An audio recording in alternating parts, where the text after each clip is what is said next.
Hello everyone. Today I'm gonna discuss non-destructive testing of concrete.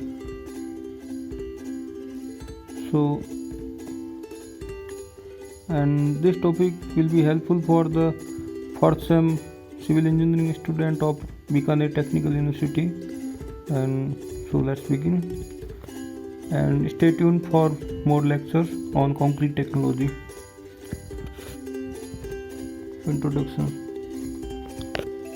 As we seen in the usual way of concrete testing, we have to prepare some molds like cubes, beams and cylinders, etc.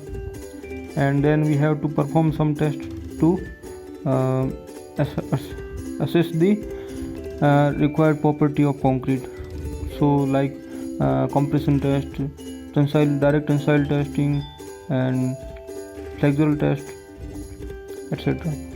But you can see that after testing a specimen in these tests, above mentioned test, we can't use that specimen. Means the specimens get damaged during the process of that test and we can use it again.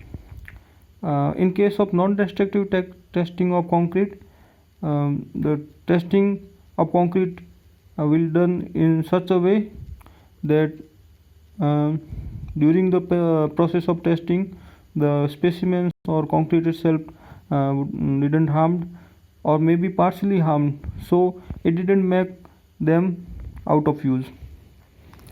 So, and the main advantage of this testing is that we can test the required properties of concrete without damaging specimens. And need for NDT.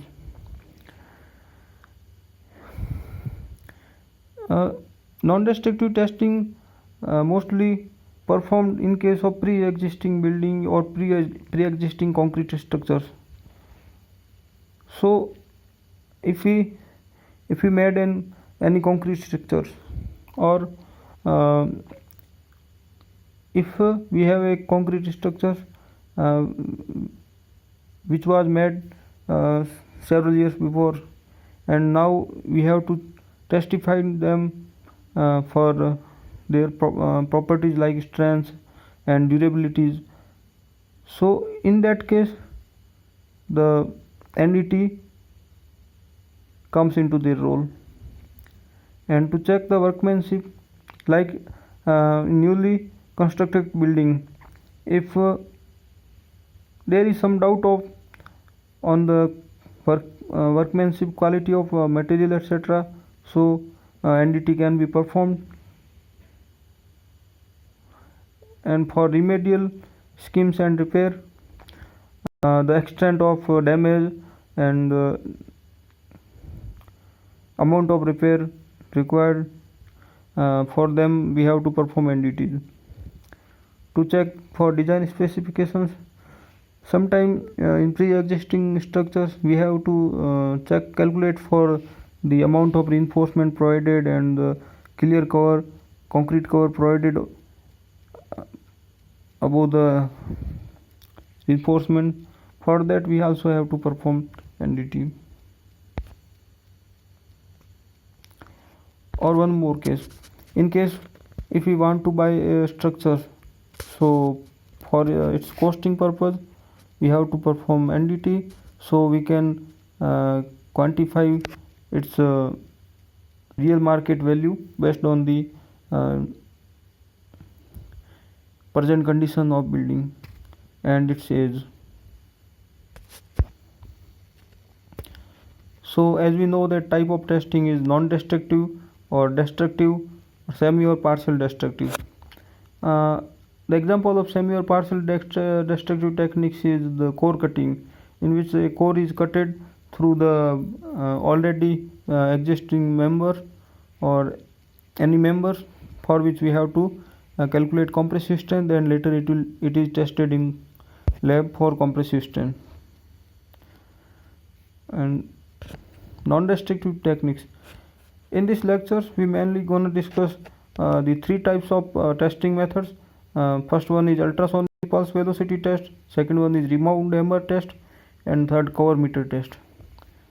So let's start with the ultrasonic pulse velocity test. It is used to assess the quality and strength of in situ concrete in structural member. Since I discussed before that NDTs are mainly performed for pre-existing structures, and in most of the NDTs, if we put aside the core cutter method, the properties like compressive strength, tensile strength, etc. are not calculated directly. The assessment of these properties are made on the other properties like hardness, modulus of elasticity, and like in case of ultrasonic pulse velocity test, the density, etc. And ultrasonic pulse velocity test used to check the compaction of concrete, as the concrete compaction is done in if a good quality of compaction is done, so that concrete mass will be denser than the badly compacted concrete, and it will the dense concrete has more compressive strength or other mechanical properties than the compared to the badly compacted or poorly compacted concrete. So it also provide the workmanship data about the assessment of workmanship done on concrete work. Determination of crack, like in case of crack, the pulse velocity got decreases, so we can determine the presence of honeycomb structures, concrete, and level of deteriorations, etc. And also strength can be estimated, but we can estimate strength only qualitatively, because we have certain idea about the strength of concrete. We can't say that let's compressive strength of that concrete is 27 MPa. No, but we can say that yes, concrete is still have a good conditions or a bad conditions, etc. Pandit. That is the name of instrument, like straightforward portable ultrasonic non-destructive digital indicating meter. It is easily it can be easily carried into the field, or it can be operated by battery also, and it is a ultra portable instrument. It consists a pair of transducers, probes of different frequencies, electrical pulse generator, electrical timing device, and cable. The basic concept of ultrasonic pulse velocity test is to in this method the time taken to propagate ultrasonic wave is calculated, and the thickness of specimens, like in case of beam column, the width or thickness of width or length of specimens, etc., is divided by the time taken by wave to reach one transducer to other one, means one probe to other probe, and then the velocity in terms of kilometer per second calculated, and on the basis of this velocity the assessment of quality of concreting is done. It is based on through transmission techniques, means the velocity transmitted through the concrete specimen. Here is the pic of the instrument, and the given instrument is also called as Pandit, and the size is 180 mm to 1110 mm to 160 mm, and weight is around 3 kg.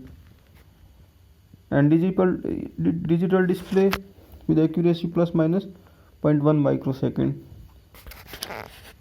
Means we can calculate time here, and divided the thickness of specimen to the time taken to transmit the ultrasonic pulse, and we calculate velocity. The method of testing. There are three methods of testing can be used in ultrasonic pulse velocity test: direct transmissions, indirect transmission, and semi-direct transmission. Direct transmission.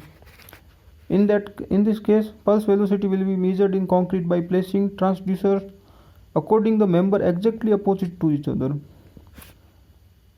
and that is in the most of cases it is preferred to place transducers one opposite to another, because it is most reliable and most appropriate method to ascertain the quality or strength of concrete. Here we can see in this figure the direct transmission of pulse across RC beam. Here in column, you can see that the structure is pre-existing. Like in case of compressive strength, we have to cast specimen separately, but in this case the specimen are chosen from the already existing structures. So these are the most reliable than the test performed in lab, if they are accurate enough. Indirect transmissions. In that testing method, the pulse velocity will be measured in concrete by placing transducers on same plane of member, and this is the least reliable method of testing to ascertain the quality or strength of concrete. This method will be adopted only when there is no other options. Means you can't access the other side of specimens. In that case, in case of mass concreting, where like in foundations etc., you can't access the other face of specimen, so you have to put your both probes in the same side of same surface, and you have to calculate the velocity. Here is the peak of indirect transmission of plus in RC deck. Semi-direct transmissions. In that case, pulse velocity will be measured in concrete by the placing transducers or probe in plane perpendicular to each other. This is the least reliable than direct transmissions and more reliable than indirect transmission.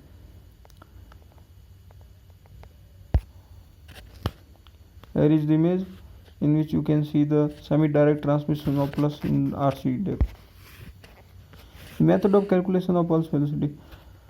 Here is the velocity is distance traveled by time taken, and this represent in kilometer per second.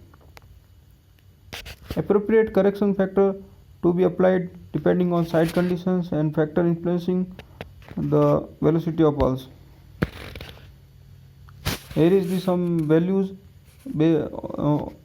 standard values. On that basis you can estimate the quality of your concrete.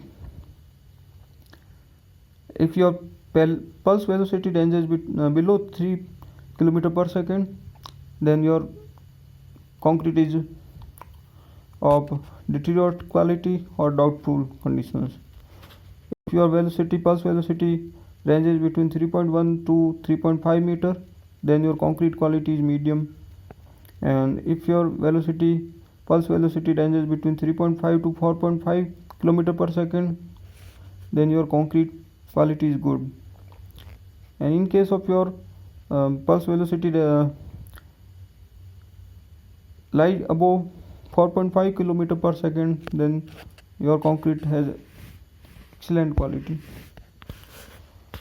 And there are some factors, other factors which also can affect the value of pulse velocity in that test. These are the type and content of cement, like which type of your cement is OPC or PPC or 43 grade, 53 grade, or the cement content means in per meter cube of concrete volume, how much cement you use, and the influence of reinforcement, use of admixtures, the size and type and size of aggregate, homogeneity and density of concrete, age of concrete, presence of void and cavities in concrete, cracks in concrete, curing of concrete, etc. are the factors that affect the results we achieve in ultrasonic pulse velocity test. Applications of ultrasonic pulse velocity test is measurement of concrete uniformity. Since we can measure the velocity, pulse velocity at different positions, and we can find if the value of velocity varies not much, then we can say that concreting is done uniformly. If values varies too much, then there are non-uniformity in concrete. Detections of cracking and honeycombing, strength estimations. We can't calculate exact value of strength, but we can estimate their range. Assessment of concrete deteriorations, measurement of layer thickness, measurement of elastic modulus. Since the velocity of sound wave depend upon the density of material and also the elasticity modulus of material, so we can assess both. Strength development monitoring. Yes. If we perform testing on time basis, means the day of age of concrete versus the velocity of ultrasonic pulse, then we can draw curve and we can find the variations in the strength development. Second is rebound hammer test. It is a quick method for assessing the quality of concrete based on surface hardness indicated by rebound number. As we know that if there is a collision between two bodies, then the constant of restitutions depend upon the surface hardness or elasticity of these bodies, and the same concept is applied here in rebound hammer test. An higher rebound value indicate the higher strength or surface hardness of concrete, and this equipment works basis on the spring controlled hammer slides on a plunger within a tubular housing. In that case, a hammer is striken with the concrete surface, and then due to the rebound, the energy transferred back into hammer by the concrete surface, and this energy is stored in spring and again transferred back to the concrete, and these series run till the whole energy of first impact get dissipated, and the number of rebound is based on the hardness of concrete surface. As the concrete surface is more hard, there will be more number of rebound. Here is the figure of this testing apparatus. The weight of rebound hammer is less than 2 kg and impact energy will be 2.2 Newton into meter. And suitability, this rebound hammer test is suitable for the strength of concrete ranges between 20 to 60 MPa. These are the image showing the testing in field. Method of testing. While performing rebound hammer test, the position of rebound hammer matters a lot for the result of test. We can keep rebound hammer horizontal, vertically upward, vertically downward, inclined vertically upward, or inclined vertically downward. The test result value of test also changes on these positions. Here is the position of rebound hammer vertically upward, here is vertically downward, and the method of calculations. In average, an average rebound number will be calculated after the exclusions of freak values. Freak values are those values which are beyond the limit of test, and so we generally neglect them, and then applying necessary correction factor for the position of rebound hammer.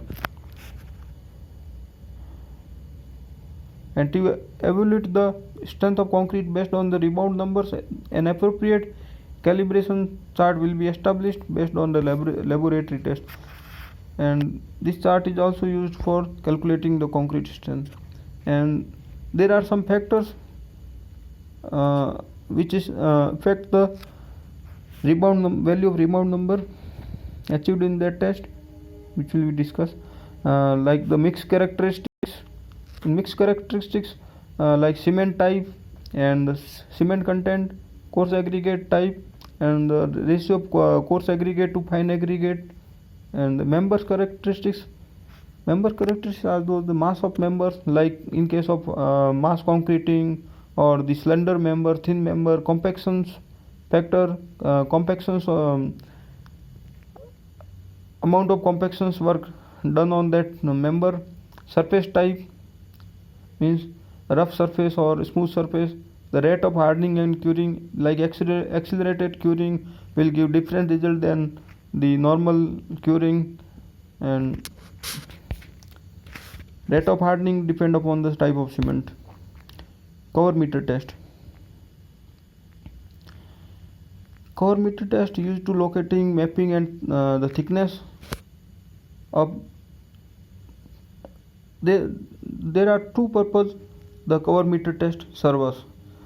One is the to calculate the thickness of cover on reinforcement, and second the locations and the approximate die-off bar used in reinforcement.